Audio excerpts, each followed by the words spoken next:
Hello and welcome to Fairy Stamper. This is Amanda from Rise and Procrastinate. Today we are going to be using Dylusions Spray Inks on our gel press. You should be able to use any kind of dye inks, but I have Dylusions ones and that's what I'll be using today. So I've got my 5x7 gel press here and I am using Pure Sunshine. And I sprayed it in the upper left-hand corner. Then I'm coming in with Polished Jade and I'm kind of doing that more towards the bottom. And then I'm coming in with London Blue, and I'm filling in the middle with that. And then I've just got some cheap cardstock. This is the Hobby Lobby heavyweight cardstock, but you can use whatever you want. I prefer cardstock for my gel prints. And I'm just going to rub that on there and pull the print. And then that's what I got. I think that's pretty. I think it kind of looks like there's sunshine coming down from the middle, or from the top. Where did I get the middle at? All right, so I'm just going to show you another one I did here where I just kind of sprayed it all over the press. I'm using these same colors here. We're not actually going to use this print today. I'm going to save it for later, but just to kind of give you an idea of what you can get here if you play around with your spray inks and your gel press. All right, so moving on, I have covered the first one that I printed. I cut it down to 4 by 5.25, and I've covered it with this bubble stencil from Dylusions, and now I'm just spraying some plain old water through the stencil. And I kind of do a light mist, and then dab, and then light mist, and then dab with my rag. I don't like to have the water pool when I'm doing this. And because Dylusions are water reactive, just like your Distress inks or your Distress oxides, we can get a water effect through this stencil. I'm just going to check it here, and I do believe I sprayed it one more time, a little bit heavier. But I don't want to completely have the water pool or go under the stencil, so that's why I'm just spraying lightly and dabbing and spraying lightly and dabbing.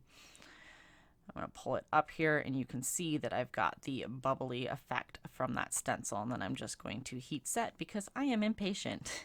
So now we're going to use the Moon Tree stamp from Fairy Hugs, and I've got the VersaFine Claire in Nocturne. That is my preferred stamping ink if I'm not going to be Copic coloring, and today I am not Copic coloring.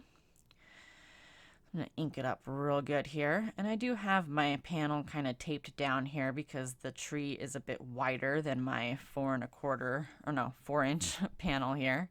So I kind of pulled it away from the edge, and I'm using some Easy C tape just to kind of tape it down and make sure that my panel does not shift, because almost always I double stamp at least double stamp my stamps because I do like that bold black image. So I'm going to ink it up here again and stamp it again.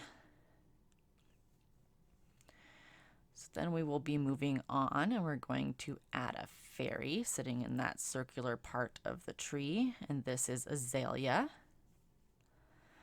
And we're going to grab that Nocturne ink again and ink her up.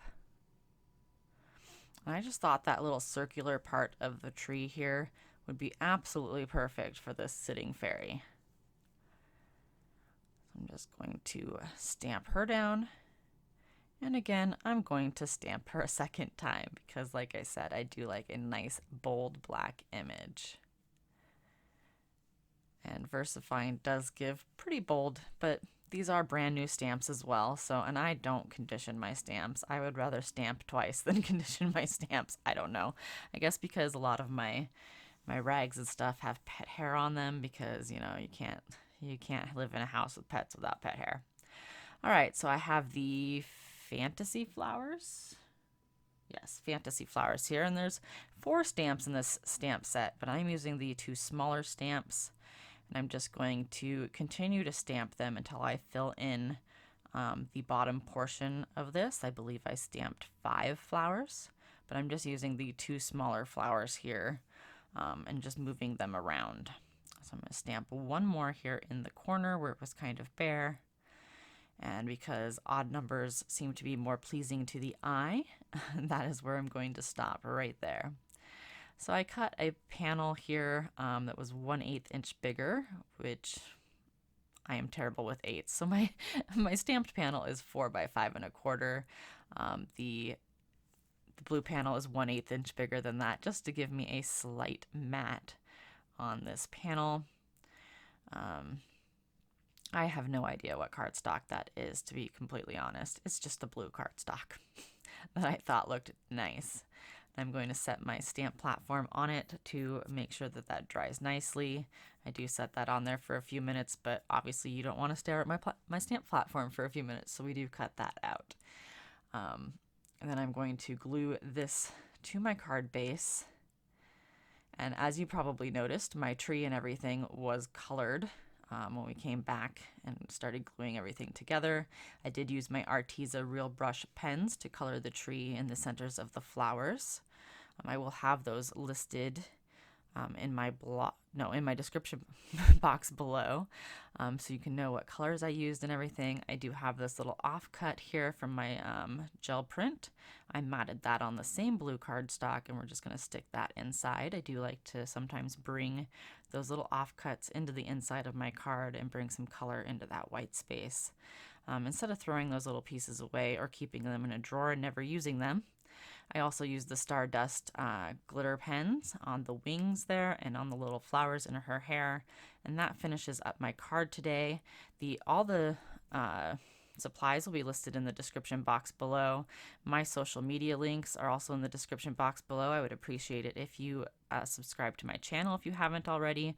Also, we'd appreciate it if you subscribe to the Fairy Stamper channel and joined us over in the Facebook group.